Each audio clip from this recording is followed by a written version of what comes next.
दरवाजे से कोई भूखा खाली न लौटा। मजबूरों को गले लगाने वाले हैं, गिरतों को उठाने वाले हैं, डूबतों को तराने वाले हैं। जो शय की फितरत बदल दे वो नबी। राजनगर वालों, पत्थर निकालते हो, पत्थर काटते हो, पत्थर लगाते हो, पत्थर साटते हो, लेकिन कोई माई का लाल पत्थर चलाता नहीं है। निकाल सकते हो,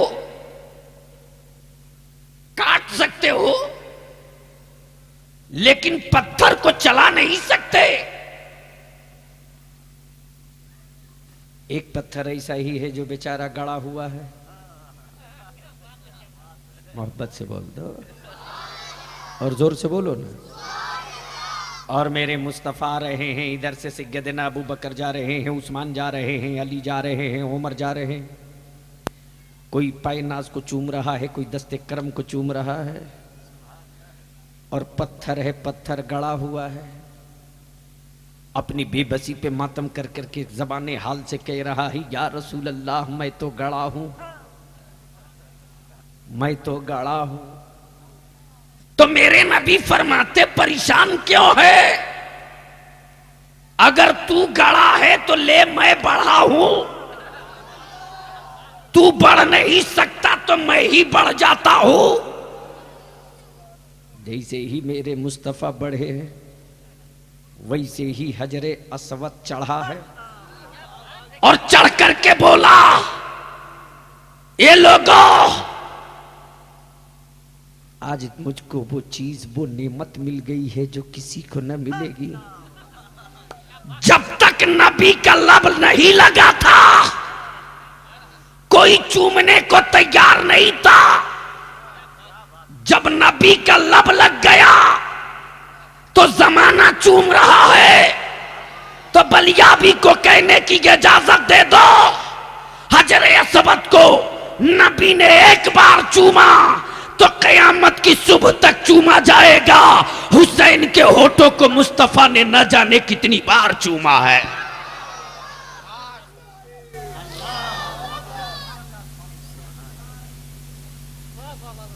अच्छा, एक नारा बिल्कुल धीरे से लगा दो।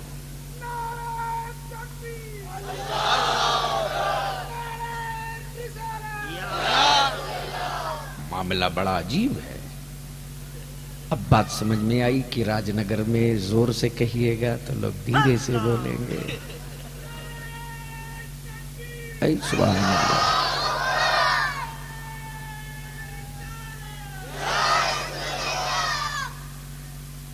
अब जरा सा पीछे होइए।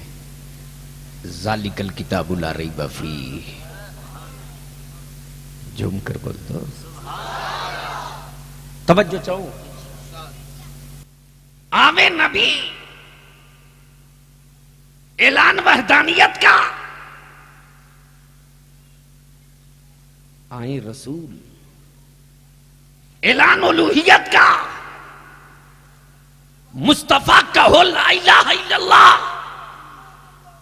ए रब, तूने रसूल बनाकर भेजा। जिस रसूल के आने का ऐलान आदम सफीउल्लाह ने भी किया है, मूसा कलीमुल्लाह ने भी किया है, ईसा रूहुल्लाह ने भी किया है, नूह नजीबुल्लाह ने भी किया है, ये वही रसूल हैं। मौला, जब ये रसूल हैं तो इनकी रिसालत का ऐलान होता तो रब फरमाता, नादान,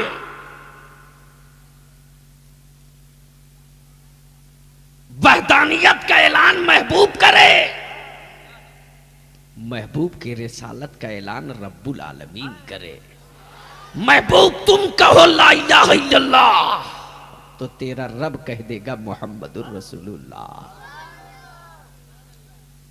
तवज्जो चाहूं। पॉइंट नंबर 2, तशरीफ लाए नबी, ऐलान हो वहदानियत का, किताब मिले उलूहियत वाली। ज़ालिकल किताबु ला रैब फीह, दुनिया में किताबें रोजाना छपती भी हैं, फटती भी हैं, बिकती भी हैं, बेची भी जाती हैं, खरीदी भी जाती हैं। बोलो सही है कि गलत? पैर सिर पकड़ कर रॉक डालो, पीठ पे लाद लो, सर पे उठा लो, कमर के पास रख लो, चौक चौराहे पर फेंक दो। लेकिन एक किताब ऐसी है जिसे न कोई हुकूमत खरीद सके, न कोई पापी बेच सके। जिस हुकूमत को कोई खरीद न सके उसी किताब का नाम है कुरान, और जिस किताब की कोई कीमत न लगा सके उसी किताब का नाम है कुरान। अब तवज्जो चाहूं, ए मुन्ना, ए प्लीज, दिल लगाओ, आंख से देख लो कुरान का एजाज। सुनना तो दूर की बात रही, वारों से सुन लेना, बलियावी से गुफ्तगू से देख लो। मोहब्बत से बोल दो, जोर से बोलो, कुरान देखो। अब एक बात बता दो मुसलमानों की, भारत का प्राइम मिनिस्टर कौन है? कौन है? डरते क्यों हो? बोलो ना। मनमोहन सिंह। मनमोहन, मनमोहन बेचारे बहुत जोर से बोलते हैं तो सिर्फ सोनिया सुन पाती है। मनमोहन सिंह कौन है? अब एक बात बता दो कि मनमोहन सिंह कोई अनपढ़ गवार जाहिल जट व्यक्ति का नाम है या पढ़े लिखे विद्वान सज्जन का नाम है? तो हिस्ट्री यही कहती है कि पढ़ा लिखा बहुत ही विद्वान व्यक्ति का नाम है मनमोहन सिंह। अब मैंने मिस्टर मनमोहन सिंह भारत के प्राइम मिनिस्टर को दे दिया बांग्ला जबान का एक अखबार, और मैंने कहा पढ़े लिखे व्यक्ति हो, जरा पढ़ करके बता दो इस अखबार में क्या लिखा है। मनमोहन सिंह धीरे से अपनी पगड़ी हिलाई और आहिस्ते से बोले, मिस्टर बलियावी, मैं पंजाब में पैदा हुआ हूं, अगर ये पंजाबी जबान में होता तो मैं पढ़कर बता देता, ये तो बांग्ला जबान है। इसके लिए बंगाल के चीफ मिनिस्टर मिस्टर बुद्धाधी भट्टाचार्य से संपर्क करो। उस बेचारे का नाम इतना टेढ़ा है कि एक बार नाम लो तो 3 बार जबान पलटी मारे। बुद्धाधी भट्टाचार्य, दिन में 4 बार नाम ले लो तो खुद ही अचार निकल जाए। तवज्जो चाहो। अब मैंने बंगाल के चीफ मिनिस्टर मिस्टर बुद्धाधी भट्टाचार्य को दे दिया गुजरात की गुजराती जबान में एक किताब। मैंने कहा बंगाल के चीफ मिनिस्टर हो, ये गुजरात का एक लैंग्वेज है, वहां की जबान है, पढ़कर बता वो क्या लिखा है। भट्टाचार्य जी बोल पड़े, ये अपने बस का नहीं है, इसके लिए किसी हत्यारा को ढूंढ लो। समझ गए तो बोल दो।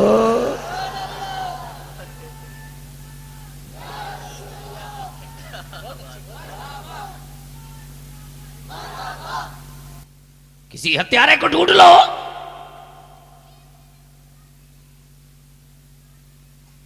अब मैं सोचने लगा, या अल्लाह, ये तो बड़ा अजीब व गरीब स्थिति पैदा हो गई है। अब बंगाल के बगल में है उड़ीसा। कौन सा स्टेट? उड़ीसा की ओडिया जबान बिल्कुल गोल गोल गोल गोल। उड़ीसा की ओडिया,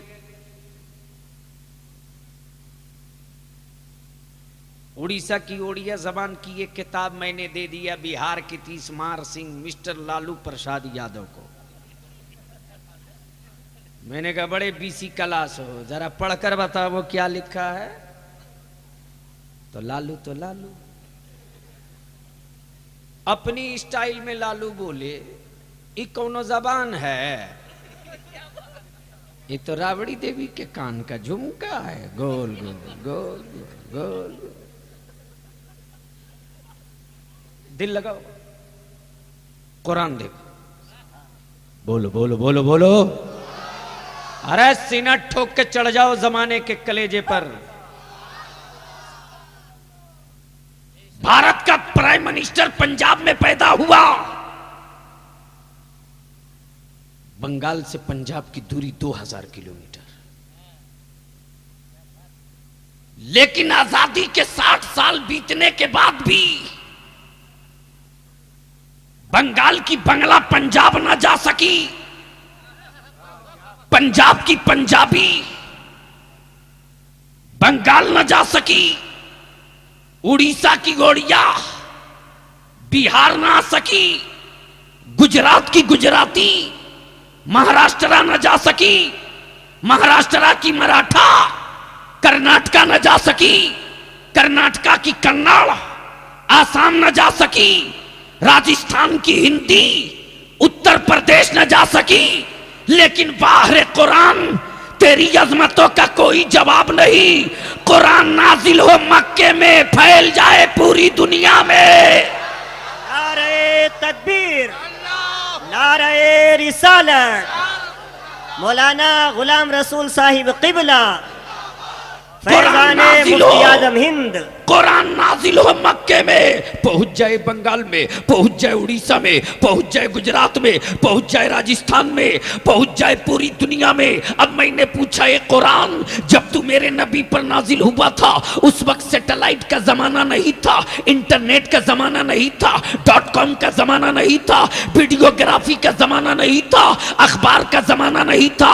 एक कुरान तू पूरी दुनिया में कैसे फैल गया? एक कुरान 7 समंदर सीना चीर के भारत कैसे आ गया? एक कुरान अमेरिका के व्हाइट हाउस तक कैसे पहुंच गया? एक कुरान रशिया के जंगलों में कैसे दाखिल हो गया? एक कुरान चाइना की पहाड़ियों पर कैसे पहुंच गया? तो कुरान जवाब देता है, अगर सैटेलाइट के जरिए चला होता तो अमेरिका का यहूदी मेरा पीछा किया होता, अगर अखबार के जरिए चला होता तो रशिया का इस्लाम का दुश्मन मेरा पीछा किया होता। मैंने पूछा कुरान तो फिर तू कैसे फैल गया? तो कुरान जवाब देता है, अखबार के जरिए नहीं फैला, हाफिज कुरान के जरिए फैल गया। हाफिज कुरान के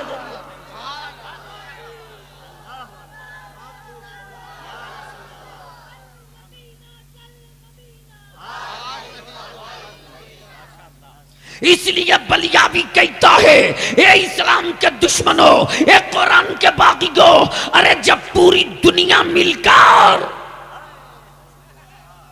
कुरान न रोक सकी तो जो रसूल इस्लाम लेकर आए उसे क्या रोक लोगे?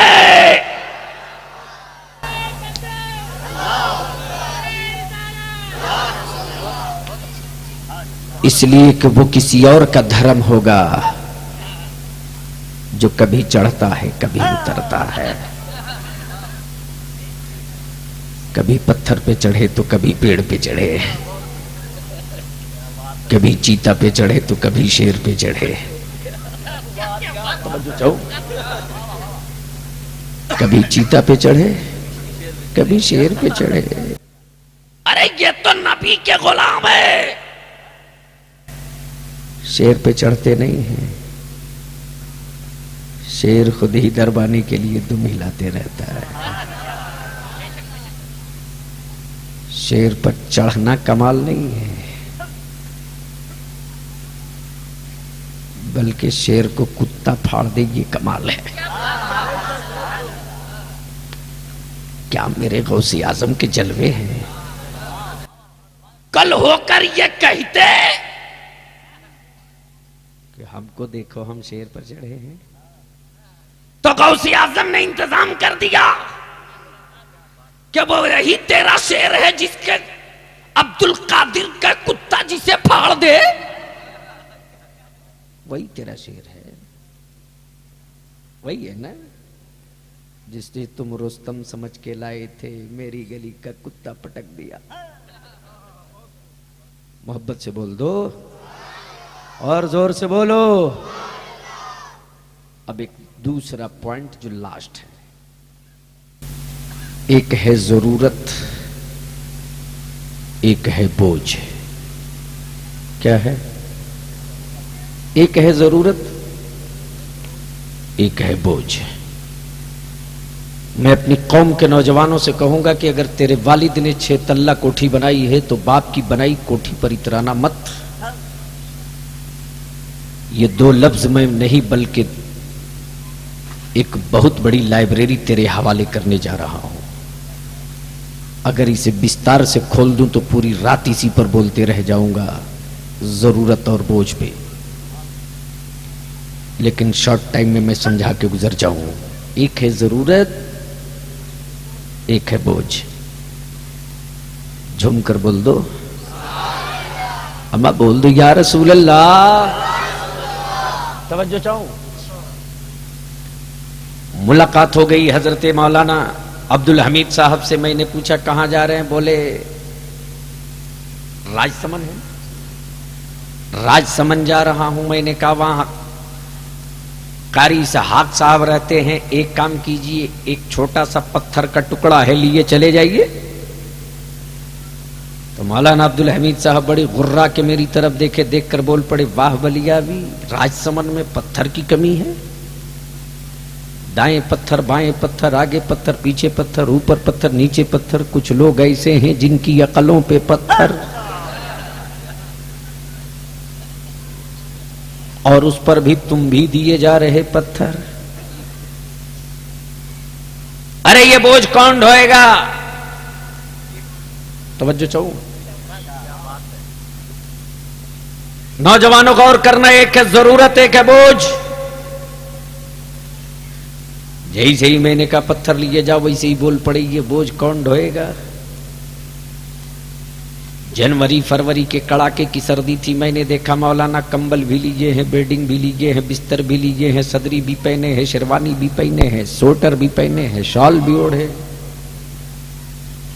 मैंने कहा वाह मौलाना, ये कोई इंसाफ की बात है? मैंने एक छोटा सा टुकड़ा दिया तो तूने कह दिया ये बोझ कौन ढोएगा? बेडिंग बोझ नहीं है, बिस्तर बोझ नहीं है, शेरवानी बोझ नहीं है, सदरी बोझ नहीं है, चादर बोझ नहीं है। तवज्जो चाहूं। मौलाना अब्दुल हमीद जवाब देते बलियाबी, ये बेडिंग मेरी जरूरत है, ये बिस्तर मेरी जरूरत है, ये चादर मेरी जरूरत है, ये ब्रीफकेस मेरी जरूरत है। जरूरत को ढोया नहीं जाता, बोझ को ढोया जाता है। दो जुमले हैं, नोट कर लो। मेरी कौम के नौजवानों, भारत में तुम बोझ मत बनो। तुम भारत में भारत की जरूरत बन जाओ। और जिस रोज तुम जरूरत बन जाओगे, कोई माई का लाल ये नहीं कहेगा हम भारत के मुसलमानों की जान बचा रहे हैं। जब जरूरत बन जाओगे तो जमाने की जबान कहने पर मजबूर हो जाएगी कि मुसलमान बोझ नहीं है, मुसलमान भारत की जरूरत है, जरूरत।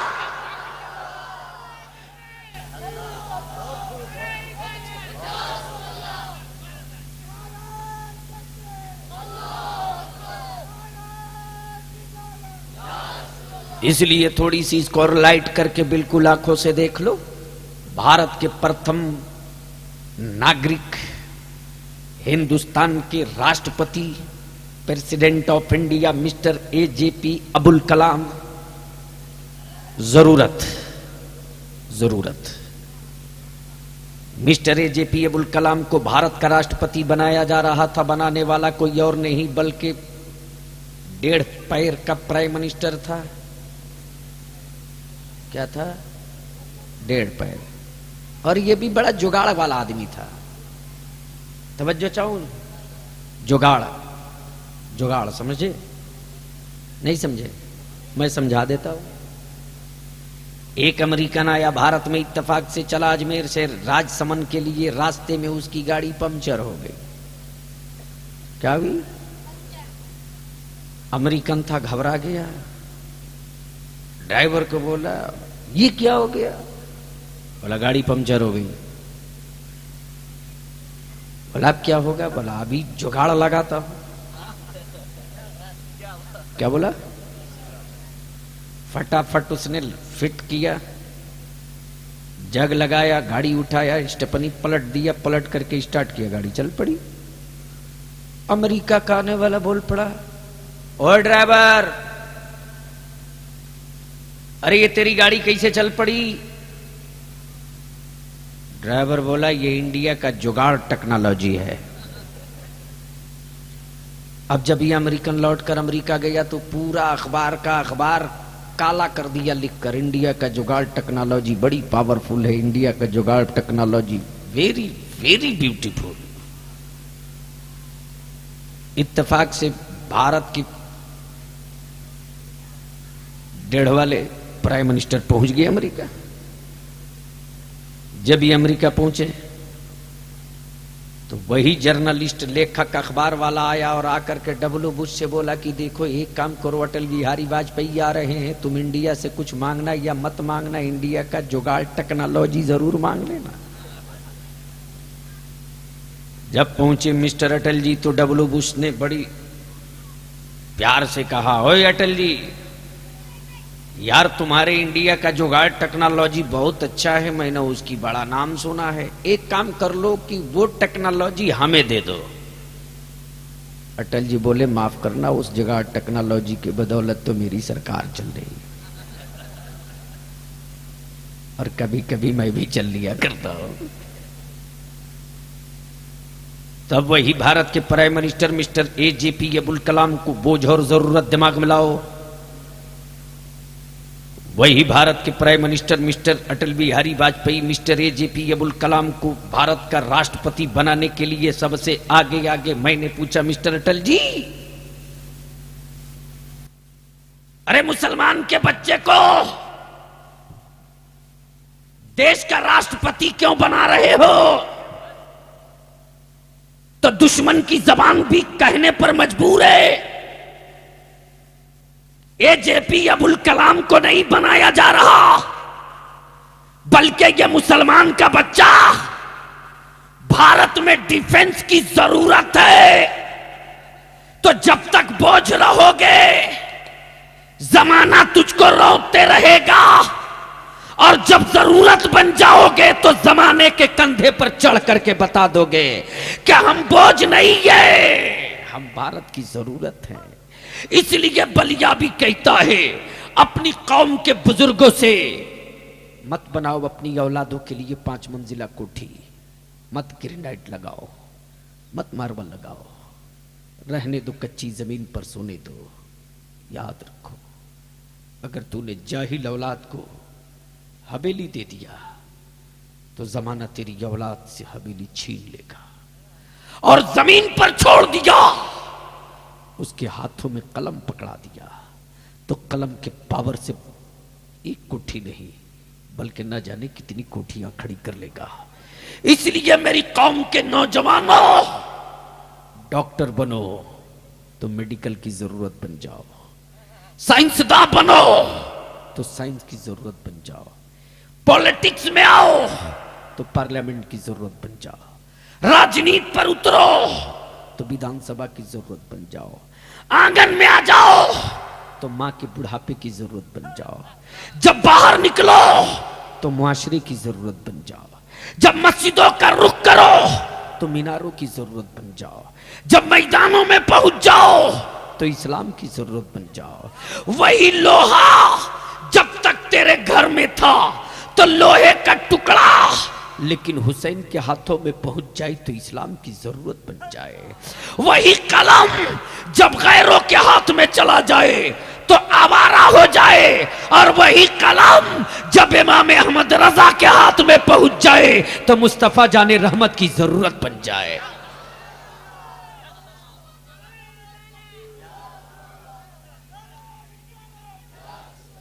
इसलिए बलियाबी को कहने की इजाजत दे दो, आदम आदमियत की जरूरत, लेकिन मेरा नबी,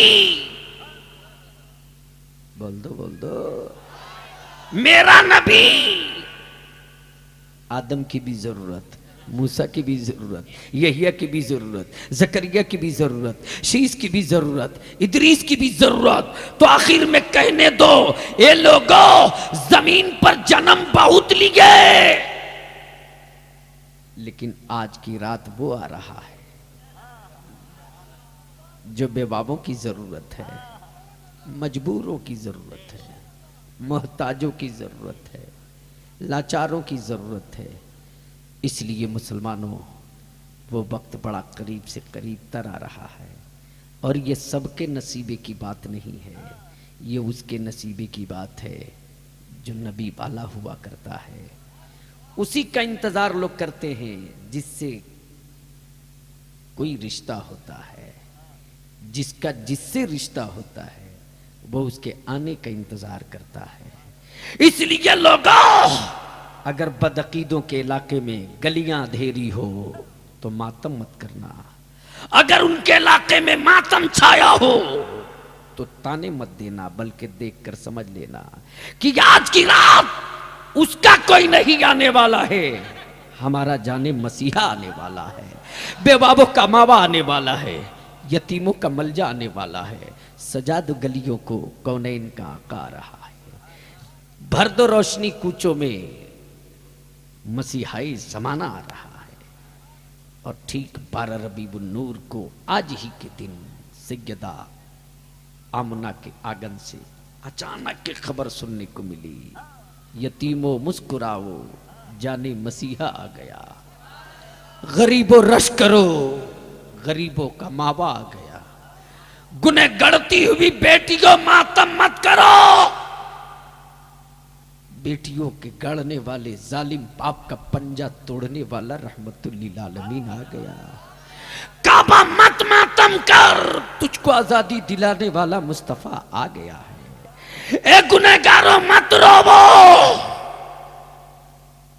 दामने करम में छुपाने वाला मुस्तफा आ गया है। मत परेशान हाल हो, जाने मसीहा आ गया है। इसलिए बलियावी कहता है, यतीमों जश्न मनावो, सबका मावा आ गया। गरीबों खुशियां मनावो, जाने मसीहा आ गया। गुनहगारों झूम जाओ, शफात कराने वाला रहमतुल्लिल आलमीन आ गया। और ठीक कयामत में भी यही मंजर होगा, सारे लोग परेशान होंगे, लेकिन अचानक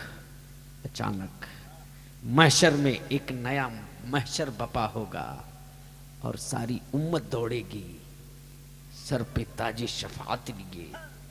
कौनैन के आका दिखेंगे, गुनहगार पुकार पड़ेंगे, गुनहगारों रोवो मत, शफीए महशर आ गए, जाने दावर आ गए, जाने ईमा आ गए, जाने मसीहा आ गए। इसलिए अपने अपने नसीबे की बात, जिनका कोई आने वाला नहीं, उनकी गलियां अंधेरी, मकान भूत, सुन्नियों का जाने मसीहा आने वाला है, इसलिए गलियां सजा दी गई। और इस्तकबाल में नए नए कपड़े पहनकर खड़े हैं, नए जोड़े में मलबूस है। बेटियां इंतजार कर रही है, बच्चे इंतजार कर रहे हैं, बूढ़े इंतजार कर रहे हैं, माए इंतजार कर रही हैं। आने वाला अकेला है, इंतजार जमाना कर रहा है। इसलिए मुसलमानों, आखिरी पॉइंट, टाइम खत्म हो गया, बहुत देर बोल दिया। हाँ? 5 बजे तक जिंदगी की आखिरी तकरीर करानी है। अगर तय कर लियो हो कि ये लास्ट है, इसके बाद कब्बो नहीं, तो याद रखना, हमें तो अच्छी मंजिल मिल जाएगी, अपना समझते रहना। झूम कर बोल दो और जोर से, जाने मसीहा आ गए, आ गए, आ गए। ये कैसे पता चला कि आ गए? ये कैसे पता चला कि आ गए? तो आसमान के चांद ने कहा, मुझे हिलते डोलते नहीं देखकर समझ गए कि वो आ गए। अरे अब तक मैं घुमाता था, देख नहीं रहे हो, उंगलियों के इशारों पे मैं घूम रहा हूं। हलीमा कालम यह है कि जब लेकर के चली है तो बड़ी अजीबो गरीब पोजीशन है। नबी को पुश्ते अनवर पर ली है सैयदा हलीमा, लेकिन जब उठनी के करीब आती है, धक्के मारती है तो उठनी उठने को तैयार नहीं। बोल दो, अरे जोर से बोलो। हलीमा ने सर पकड़ कर कहने लगा, हलीमा सर पकड़ कर कहने लगी, ए उठनी, तकदीर तो मक्का को पीछे से अपनी गोद में लिया, वैसे ही उठनी उठकर तैयार हो गई। अब मैंने आलम तसव्वुर में पूछ दिया, ए हलीमा कि उठनी, उस वक्त तो बरेली में अहमद रजा नहीं थे, क्या उठनी को आदाबे पैगंबर पढ़ा दिए हो? तो उठनी जवाब देती, नादान, अरे मैं जानवर हो सकती हूं, गद्दारे नबी नहीं हो सकती।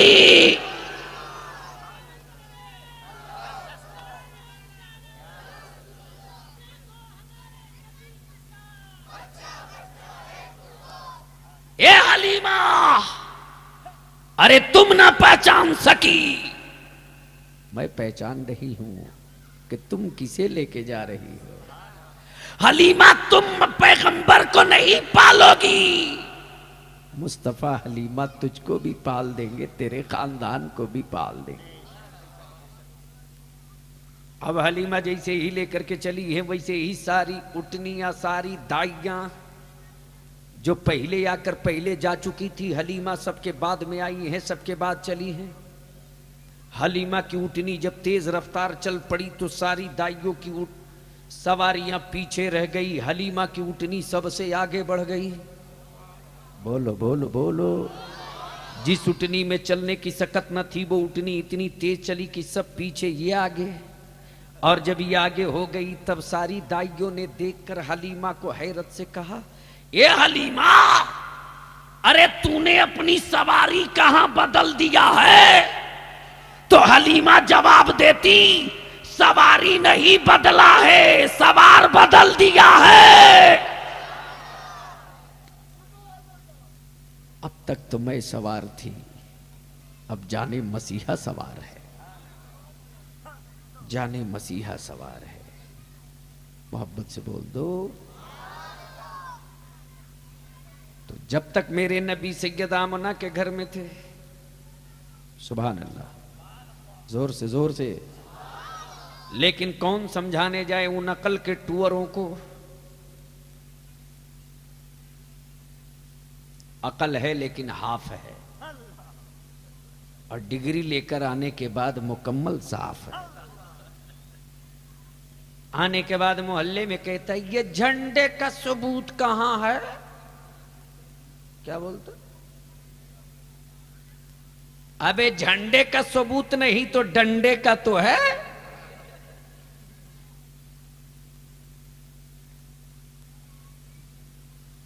15 अगस्त को देख लो तो चाहे मौलवी हो या मौलाना हो, चाहे लीडर हो या गीदड़ हो, ठेला वाला, बग्गी वाला, रिक्शा वाला, बैल वाला, गाड़ी वाला, घोड़ा वाला, मारुति वाला, झोपड़ी वाला, महल वाला, कोठी वाला, ढाबा वाला, होटल वाला, बाबा वाला, बभूत वाला, जिसको देखो वही तिरंगा लहराए जा रहा। डीएम साहब झंडा बांध दो, देश की आजादी का दिन है। कलेक्टर झंडा बांध दो, देश की आजादी का दिन है। प्राइम मिनिस्टर झंडा लहरा, वो आजादी का दिन है। चीफ मिनिस्टर झंडा फहरा दो, आजादी का दिन है। गवर्नर झंडा फहराओ, आजादी का दिन है। अगर 15 अगस्त को कोई देश का तिरंगा ना फहरावे तो बोलो देश का गद्दार होगा कि वफादार?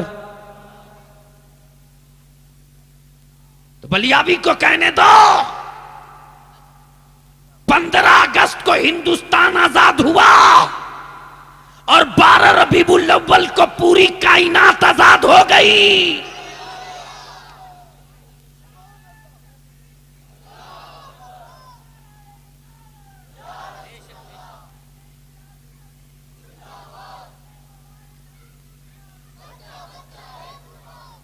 इसलिए बलियाबी कहता है 15 अगस्त को आजादी का तिरंगा फहराया जाता है और 12 रबीउल अव्वल को जश्न विलादत की आमद में सब्जा फहराया जाता है और बताया जाता है कि आज ही के दिन सब्ज़े गुंबद का मकी आया है, आज ही का दिन रहमतुल लिल आलमीन आया है, आज ही के दिन जाने मसीहा आया है।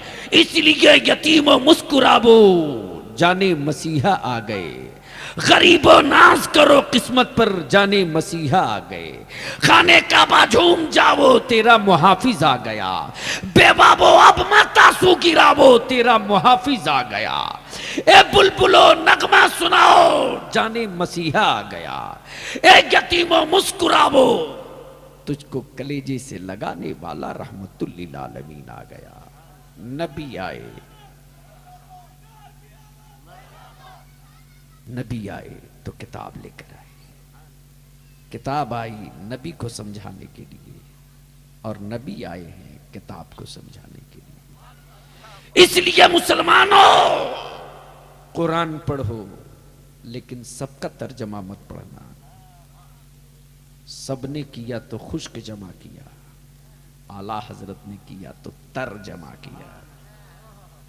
इसकी तरावट में सैयदना अबू बकर की सदाकत भी है, फारूक आजम की अदालत भी है, उस्मान गनी की सखावत भी है, मौला अली की शुजाअत भी है, हुसैन पाक की शहादत भी है, गौस आजम की करामत भी है, गरीब नवाज की इनायत भी है, महबूब इलाही का करम भी है, सरकार मखदूम समना की बादशाहत भी है, बाबा फरीदुद्दीन गंज शकर की शीरीनी भी है, अलावल हक पंडवी का कमाल भी है। इसलिए सब तर्जमा मत पढ़ना, वो तर्जमा पढ़ना जो कंजुल ईमान है, जाने ईमान है, ईमान ही ईमान है। नबी आए मरहबा, सरकार आए मरहबा। वाखिरु दावाना अल्हम्दुलिल्लाहि रब्बिल आलमीन। अस्सलाम वालेकुम। या रसूल अल्लाह वसल्लम अलैका या हबीब अल्लाह। मरहबा मरहबा जद्दल हुसैनी, मरहबा मरहबा मरहबा या नूर अल ऐनी, मरहबा मरहबा मरहबा जद्दल हुसैनी, मरहबा मरहबा मरहबा या नूर अल ऐनी, मरहबा। पुरनूर है ज़माना सुबह शबे विलादत, पुरनूर है ज़माना सुबह शबे विलादत, पुरनूर है ज़माना सुबह शबे विलादत, पुरनूर है ज़माना सुबह शबे विलादत। पर्दा उठा है किसका सुबह शबे विलादत, मरहबा मरहबा जद्दल हुसैनी, मरहबा मरहबा मरहबा या नूर अल ऐनी, मरहबा मरहबा मरहबा जद्दल हुसैनी, मरहबा मरहबा मरहबा या नूर अल ऐनी, मरहबा। दिल जगमगा रहे हैं, किस्मती चमक उठी है, दिल जगमगा रहे हैं, किस्मती चमक उठी है, दिल जगमगा रहे हैं, किस्मती चमक उठी है, दिल जगमगा रहे हैं, किस्मती चमक उठी है। फैला नया उजाला सुबह शबे विलादत, मरहबा मरहबा जद्दल हुसैनी, मरहबा मरहबा मरहबा या नूर अल ऐनी, मरहबा। आई नई हुकूमत सिक्का नया चलेगा, आई नई हुकूमत सिक्का नया चलेगा, आई नई हुकूमत सिक्का नया चलेगा, आई नई हुकूमत सिक्का नया चलेगा। आलम ने रंग बदला सुबह शबे विलादत, मरहबा मरहबा जद्दल हुसैनी, मरहबा मरहबा मरहबा या नूर अल ऐनी, मरहबा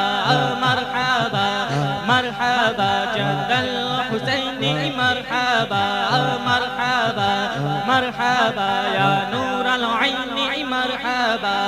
रूहुल अमीन ने गाड़ा काबे की छत पे झंडा, रूहुल अमीन ने गाड़ा काबे की छत पे झंडा, रूहुल अमीन ने गाड़ा काबे की छत पे झंडा, रूहुल अमीन ने गाड़ा काबे की छत पे झंडा, रूहुल अमीन ने गाड़ा काबे की छत पे झंडा।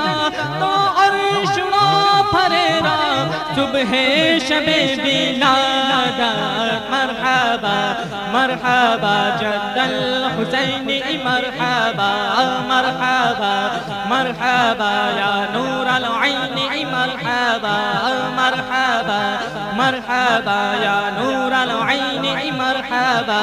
नौशा बनाओ उनको दूल्हा बनाओ उनको, नौशा बनाओ उनको दूल्हा बनाओ उनको, नौशा बनाओ उनको दूल्हा बनाओ उनको, नौशा बनाओ उनको दूल्हा बनाओ उनको, नौशा बनाओ उनको दूल्हा बनाओ उनको।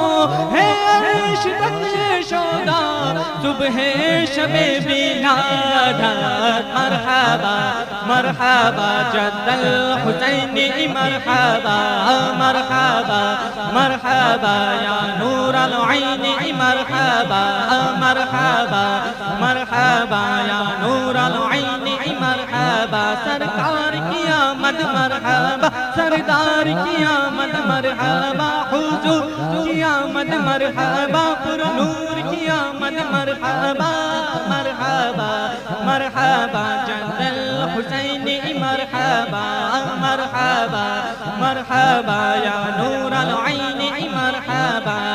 शादी रची हुई है बजते हैं शादियाँ ने, शादी रची हुई है बजते हैं शादियाँ ने, शादी रची हुई है बजते शादियाँ ने, शादी रची हुई है बजते शादियाँ ने। दूल्हा बनो वो दूल्हा सुबह शबे विलादत मरहबा मरहबा जद्दल हुसैनी मरहबा मरहबा मरहबा या नूर अल ऐन मरहबा मरहबा मरहबा या नूर अल ऐन मरहबा मरहबा मरहबा या नूर अल ऐन मरहबा।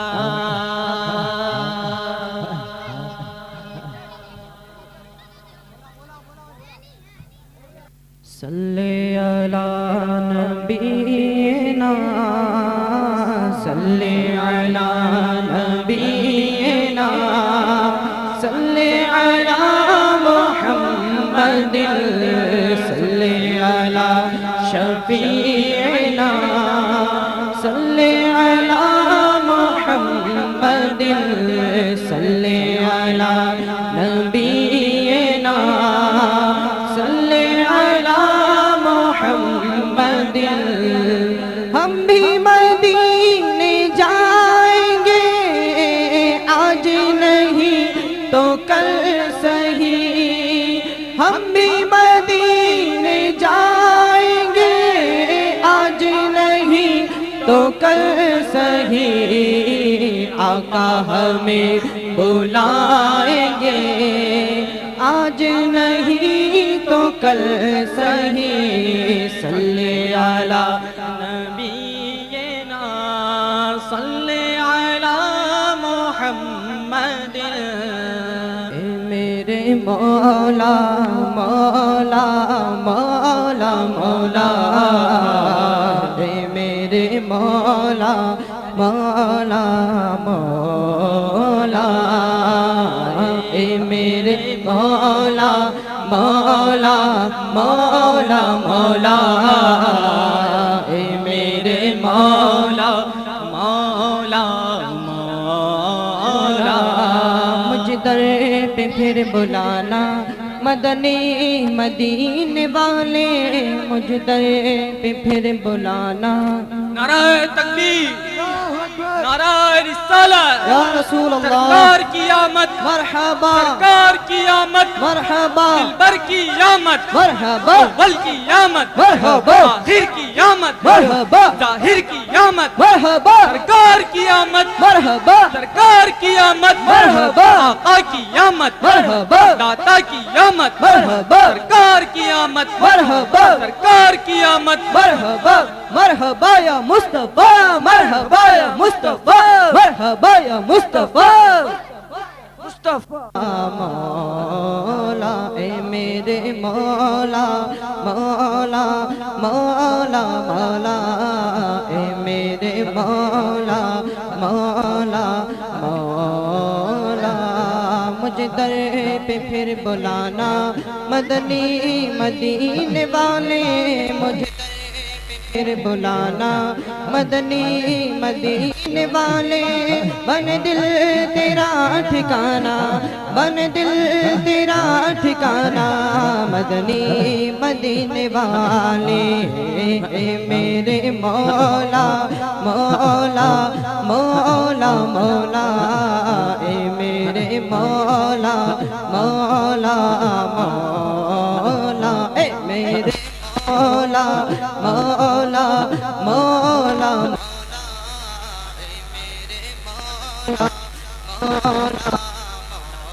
मौला। गुपंधेरी कब्र में जब मुझे छोड़ कर चले सब, गुपंधेरी मुझे छोड़ कर चले सब, मेरी कब्र जगमगाना, मेरी कब्र जगमगाना। मदनी मदीने वाले मेरे मौला, मौला, मौला। नारे तकबीर।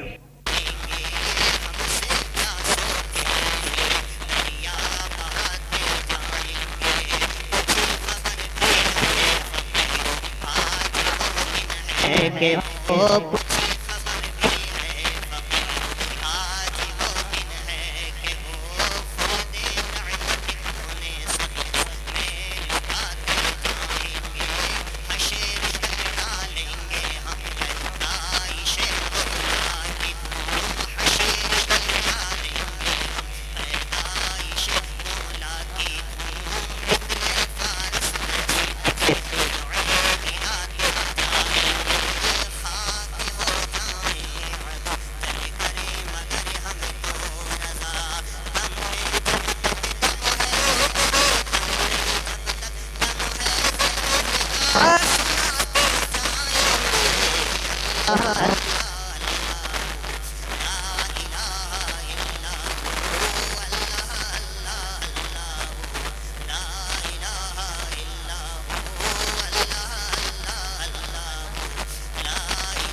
आइए सब मिलकर पढ़ें, हजरत चाय पिएंगे, उसके बाद इंशाअल्लाह सर खिताब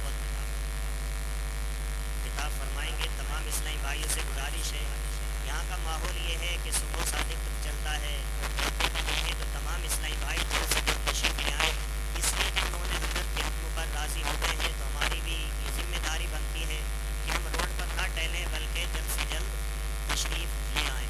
आइए मिलकर पढ़ते हैं।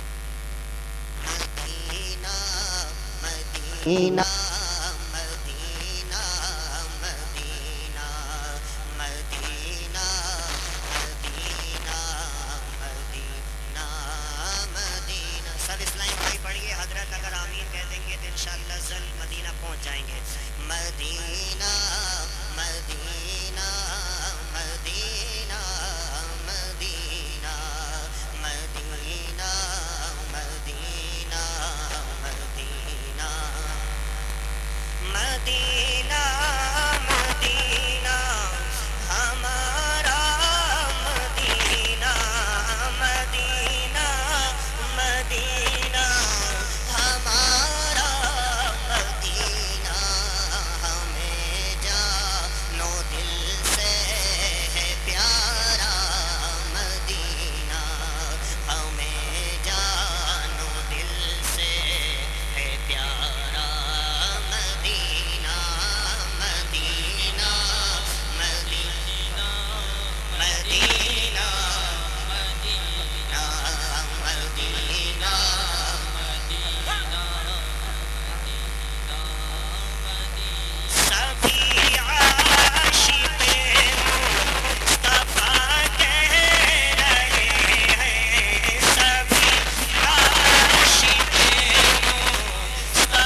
उठता जिस समती वो भी शान गया, साथ ही मुंशी रहमती का कलम दान गया। और ले खबर जल्द के गैरों की तरफ ध्यान गया, मेरे मौला मेरे आका तेरे कुर्बान गया। और जानो दिल होशो फिरत सभी तुम मदीने पहुँचे, और तुम नहीं चलते रजा सारा तो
जाऊं मदीने में आका हमें मौत आए बनेगा शिमत फन हमारा Medina Medina Medina Medina Medina. ये जो सामने इस्लामी भाई बैठे देखिए हजरत इतना लंबा वापस तशरीफ ला रहे हैं, तो ये सामने जो इस्लामी भाई बैठे ये बहुत जल्द नीचे तशरीफ ले आए ताकि हजरत भी ये सोचे कि मैंने जब हजरत का हुक्म माना है तो ये दीवाने भी ये इधर वाले इस्लामी भाई भी यहाँ तशरीफ ले आए। जल्द से जल्द तशरीफ ले आए तमाम इस्लामी भाई। पीछे वाले जो अभी तक चाय में मशगूल हैं या किसी ज़रूरियात में मशगूल हैं बहुत जल्द से जल्द तशरीफ ले आए और आइए हजरत का नारे तकबीर से हम इस्तकबाल करते हैं। नारे